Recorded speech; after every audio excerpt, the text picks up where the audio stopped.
How to create an event on Facebook. First of all, go ahead and open the Facebook application on your phone.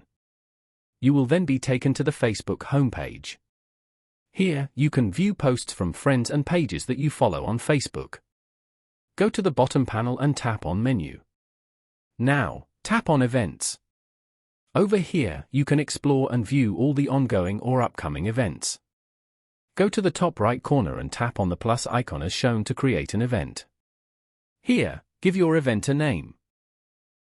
Then, choose and set the start date and time for the event. After that, you can choose whether the event is in person or virtual. If it is virtual, then make sure to specify the details on how to participate. After that, tap on Done below.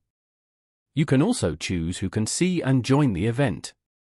For example, select Private if you want only the people who are invited to be the audience. Then, tap on Done. You might also want to add some event details over here. Once you're done, tap on Create Event at the bottom. This event has successfully been created. You can now invite or share the event link with your friends so they can join. Following these steps, you can easily create an event on Facebook.